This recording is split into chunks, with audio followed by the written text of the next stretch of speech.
que nous sommes privilégiés de pouvoir assister à ce match dès les huitièmes de finale. C'est vraiment une affiche magnifique entre l'Espagne et l'Italie. Des joueurs magnifiques, deux styles bien opposés. Quand on dit qu'aujourd'hui en Europe, on est dans l'époque de l'uniformisation, de la fin des particularismes culturels, eh bien le football nous montre bien le contraire avec cette italienne, toujours aussi et peut-être plus que jamais italienne. Une grande nation, ou l'Italie ou l'Espagne. Le coup d'envoi donné par Cesc Fabregas.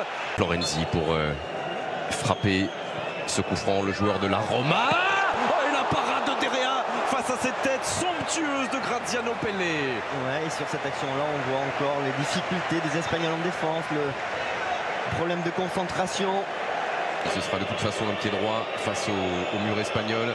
C'était derrière, c'est parti. Ça a été relâché. Et derrière Chiellini. Chiellini qui vient ouvrir le score pour la Squadra Azzurra à la 33e minute. Derrea a malheureusement pour lui relâché ce ballon. L'Italie mène à 0. Ouais, Derrea qui a relâché ce ballon, mais qui avait réussi à le dégager légèrement avec le pied, mais Chiellini était là. Tente de s'échapper. Giaccherini. Et pourquoi pas? Et pourquoi pas? Magnifique. Oh, la qualité de frappe encore une fois d'Emanuele Giaccherini et la qualité aussi de la réponse parade de Derrea. Tout était magnifique. L'action de Giaccherini, la frappe de Giaccherini. Iniesta avec ce centre.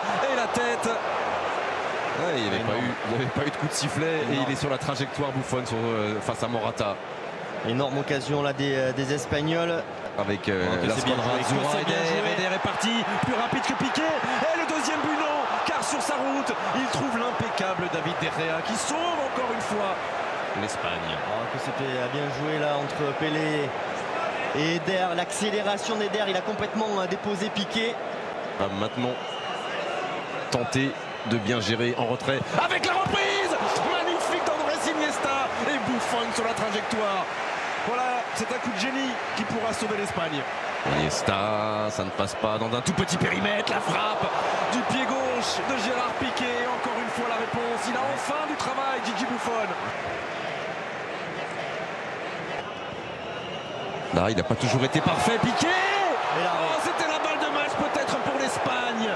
Et l'arrêt face à Piqué de la légende Buffon. Darmian, là aussi, il peut faire le bon choix. Il a plusieurs choix à faire. Pelé. C'est fini à la 91e minute dans le temps additionnel. Graziano Pelle qui vient donner la qualification à la Squadra Azzurra 2-0. Le champion d'Europe est tombé ce soir au Stade de France. Et on n'oubliera évidemment jamais quelle grande Espagne a dominé le monde pendant pratiquement 10 ans. Mais cette domination, officiellement, elle est terminée. Ce soir, Vicente, l'Italie est en quart de finale et c'est totalement mérité. Ouais, on remercie évidemment l'Espagne pour ce qu'elle a fait pendant plusieurs années, la domination sur le football mondial. Mais là, bravo à l'Italie.